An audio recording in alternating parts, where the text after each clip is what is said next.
Hello everyone, welcome to Indian Judicial Service. Today we are discuss here the Indian Contract Act 1872. This video is the 7th part of top 300 MCQ of the Indian Contract Act 1872. And if you are not watched the previous video, all the link of previous video is available in our description box. And those who want the PDF file of this video series, the PDF file will be available in our Telegram group. And the link of Telegram group is also available in our description box. You may join Telegram group through the link. And if you like this video, please click on like button, and if you are not subscribed our channel, please subscribe it. Now come to the question here. Question number 91. In the case of death of joint promisor, the promisee is, so this question is related to section 42. Section 42 dealing with the devolution of joint liability. In this section provided that when two or more persons have made a joint promise, then unless the contrary intention appear by the contract, all such person during their joint lives and after the death of any one of them, he is representative jointly with the survivor or survivors, and after the death of last survivor, the representatives of all jointly must fulfill the promise. This thing is provided in section 42. And so section 42 dealing with the liability, and section 45 dealing with the devolution of joint rights. So section 45 dealing with devolution of joint rights. So this thing is provided in section 45 and liability is provided in section 42. Now come to our question here. In the case of death of joint promisor, the promisee, so the promisee, option A, can enforce the contract against the survivor of said joint promisor along with the joint promisor who are alive. Option B here, cannot enforce the contract against the survivor of the said joint promisor. Option C, both A and B, and option D, cannot enforce the contract against any of them. So it is clear here, when the death of the joint promisor, the promisee can enforce the contract against survivor or last survivor, said a joint promisor along with the promisors who alive. Means section 42 clearly provided that where the representative is jointly survivor and the survivors, after the death of last survivor, the representatives of all jointly must fulfill the promise. So this thing is here. So our answer is here, option A of this question. Now question number 92. In contract not specifying the time for the performance, the promisor can perform the contract. Option A. So first of all, important thing is in this question here, the contract not specifying time. So this is very important, time for performance of contract. The promisor can perform the contract. Now come to our options here. Option A, within any time, however long it may be. Option A, within the shortest time. Option C, within reasonable time, and option D, none of the above. So this thing is provided in section 46 of Contract Act. Section 46 dealing with the time for performance of promise. So section 46 dealing with time for performance of promise, where no application to be made and no time is specified. In that condition, there is no time for performance is specified. The engagement must be performed within reasonable time. And how we find out the reasonable time? Reasonable time is based on the question of fact. It is a question of fact. So this thing is there, and this thing provided in section 46. So according to this question, if there is a, again I read the question here.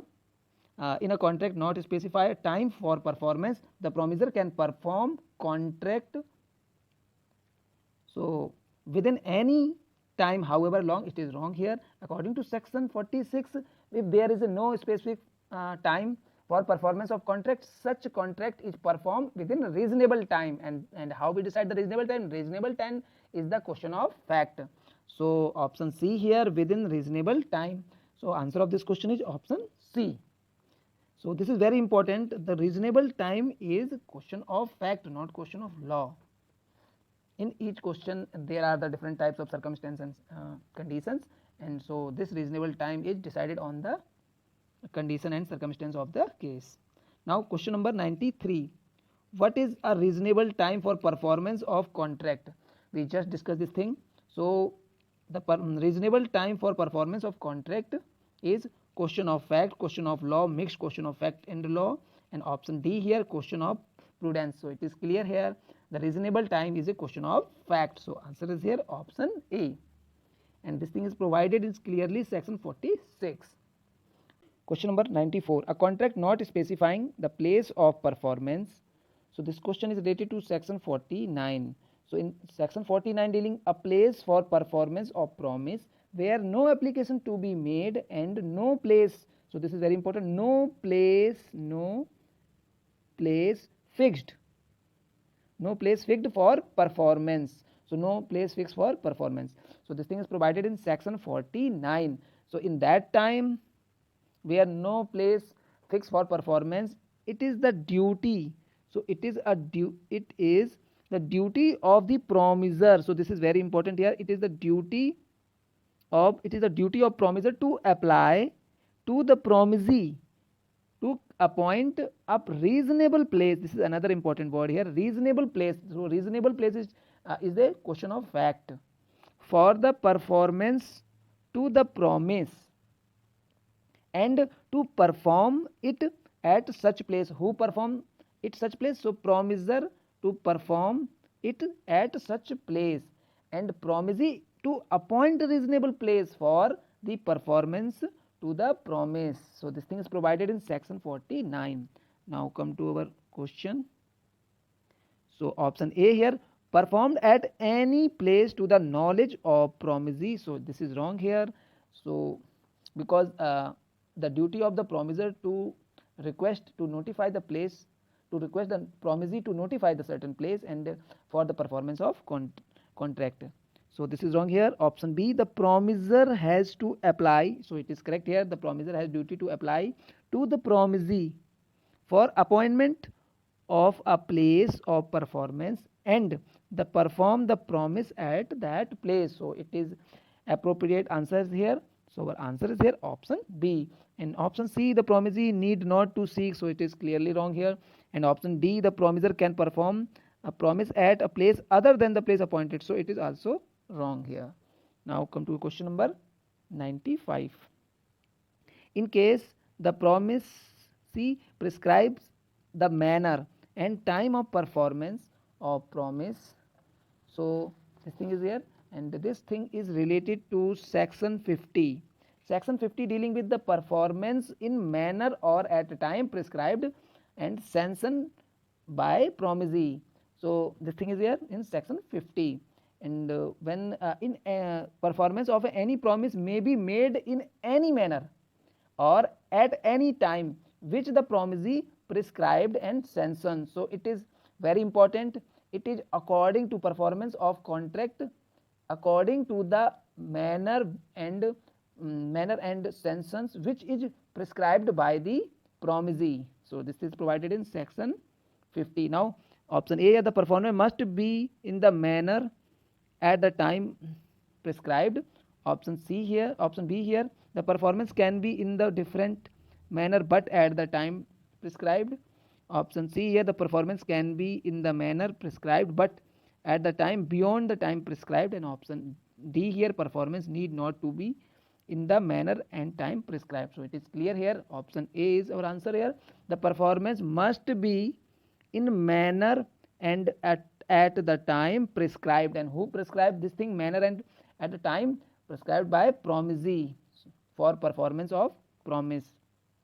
So option here option A. Now question number 96.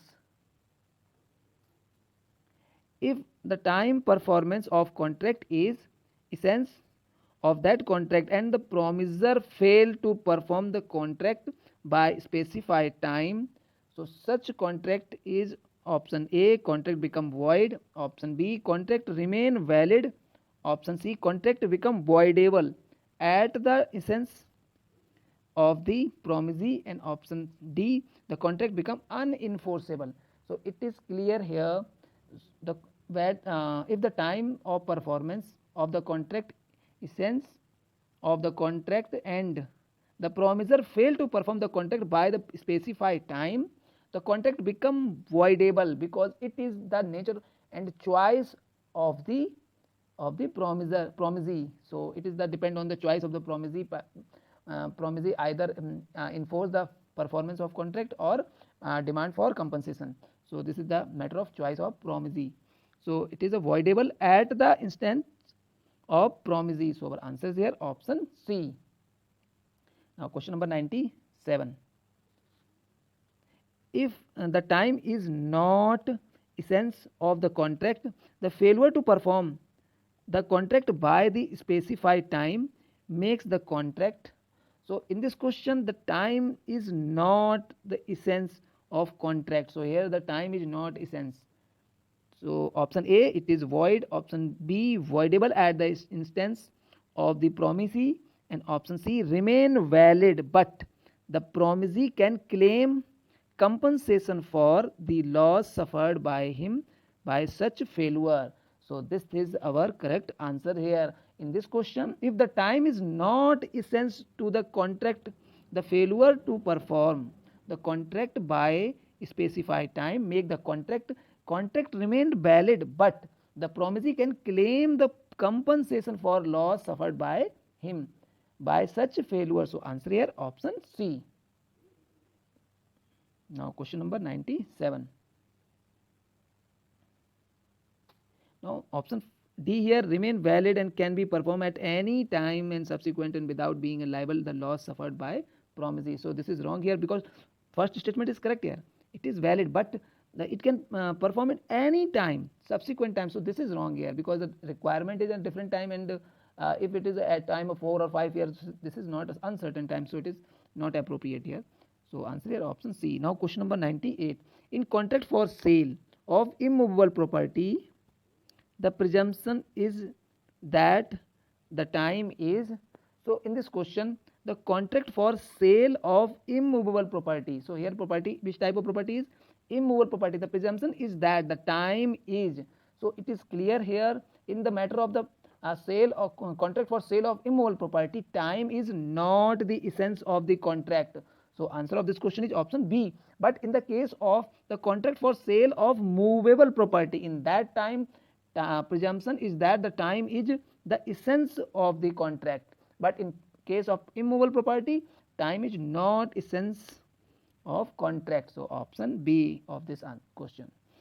Now question number 99. A reciprocal promise provided for doing a certain things which are legal and certain others which are illegal under section 57. So 57 dealing with the reciprocal promise to do things legal and also either things illegal. So this thing is provided in section 56 and the secondary things is illegal. So in under the specified circumstance and to do a certain other things which are illegal, the first set of promise is a contract but second set of promise is a void agreement. Means according to the definition of contract, when an agreement which is enforceable by law it become contract. So the first set of agreement become contract and second set which is illegal is said to be called void agreement. So it is provided in section 57. Let's take a simple example. A and B. So there are the two person, first one is A and another one is B. So agree that A sell B a house for 10,000 rupees. So here A sell his house to B at rupees 10,000. But if B uses it as gambling use purpose, so gambling is a illegal activity. So if B use a house as gambling purpose, B is ready to pay 50,000 rupees to A for that house.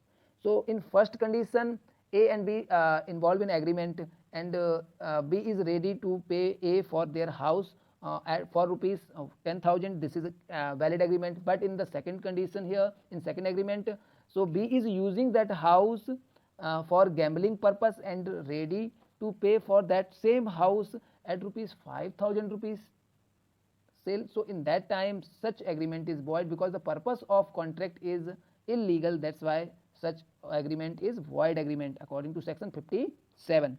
So clearly here The reciprocal promise provided for doing certain things which are legal and certain other which are illegal under section 57. Entire set of promise is void, so it is not appropriate answer here. First set is voidable, so here first set is legal, so it is also wrong here. Option C, first set is valid. Yes, this condition is appropriate here. It is correct condition here. First set is valid, but second set is void.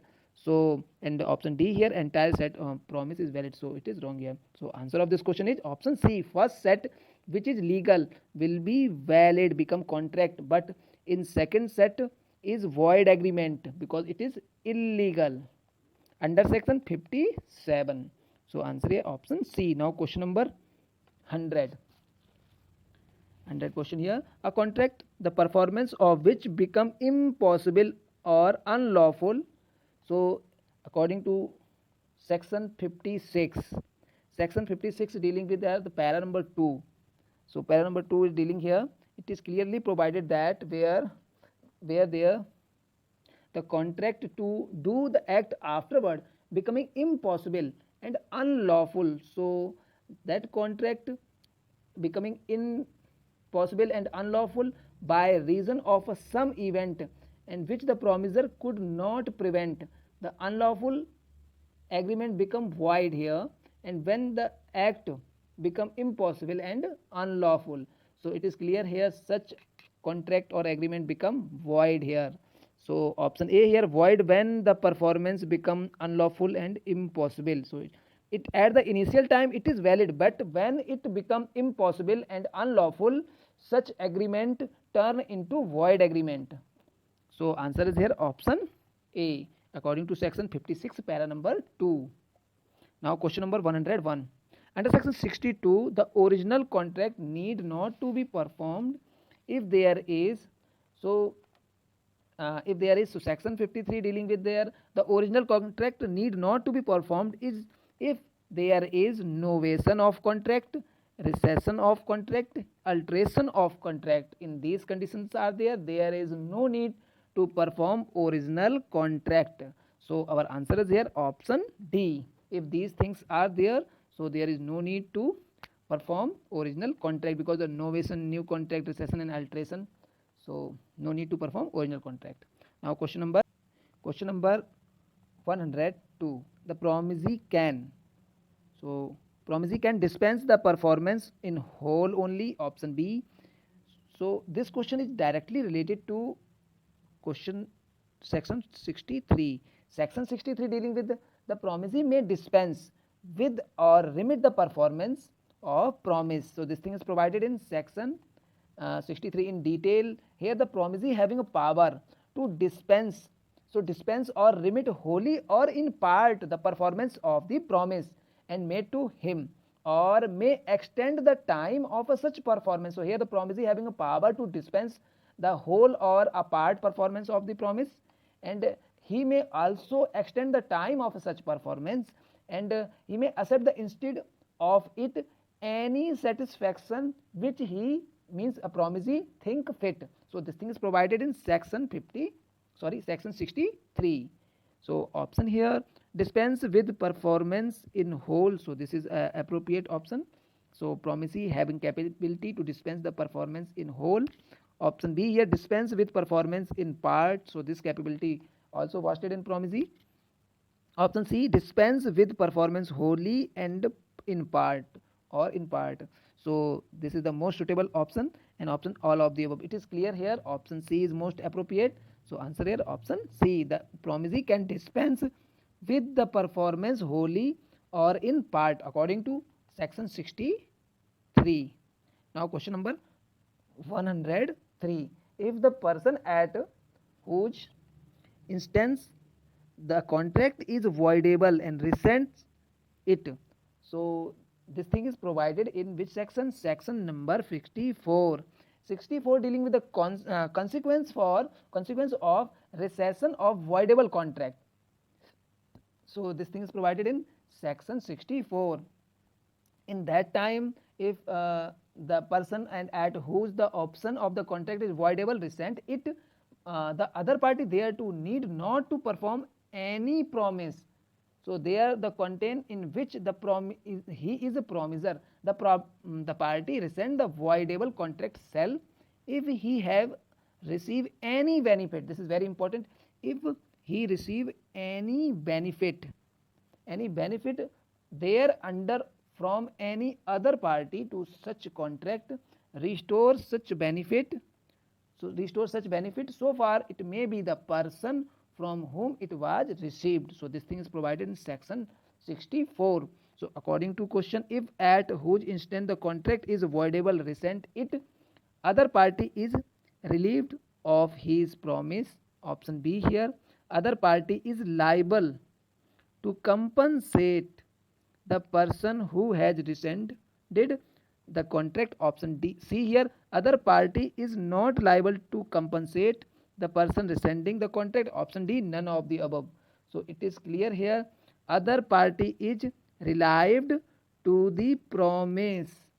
Why it is relieved? Because when the promisee received any advantage under such agreement or contract, bound to restore it and to make compensation for it the person from whom he received it. So it is clear here.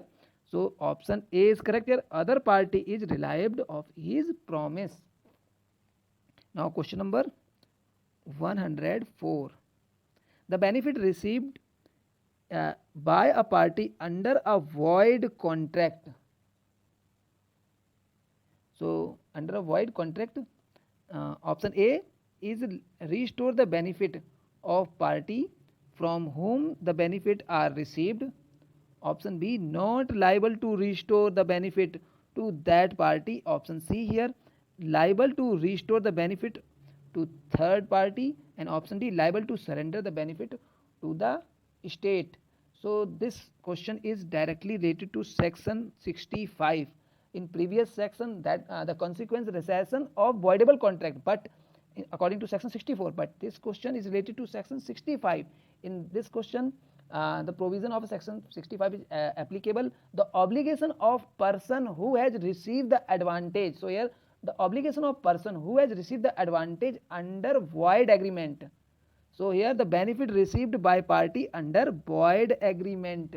So in that condition, when the contract become void, any person who receive any advantage under such agreement and or contract is bound to, so this is first important thing, is bound to restore it. First thing is a restore it.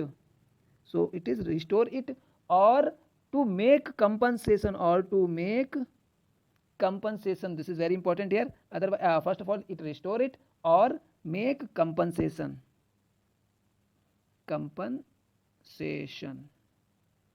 So compensation for it and to person from whom he received it. So it is clear here. Now option is liable to restore. So it liable to restore the benefit to the party from whom the benefits are received or to pay compensation. So this thing, either he restore it or if he is not able to restore, so otherwise he is liable to pay compensation. And option B, not liable, so it is wrong here. Liable to restore the benefit of third party is also wrong here. And option D, liable to surrender the benefits of state to the state, so this is not appropriate here. So answer is here option A according to section 65. In question number 105, in contract of sale of movable property, in previous question we discussed the in contract of sale of immovable property, but in this question we discuss the contract of sale of movable property. In that question the time is not essence, but we already discussed this thing. In movable property time is essence. Now option number A, the time is presumed to be of the essence of contract. Option B, here time is not presumed to be of the essence of the contract. And option B, C here both A and B, and option D here no presumption as to time can be raised. So it is clear here option A, in contract of sale of movable property the time is presumed to be of the essence of the contract. Now finish this video, and if you like this video please click on like button. If you are not subscribed to our channel, please subscribe it, and please press the bell icon button which will provide you a further notification of our videos. Thank you for watching Indian Judicial Service.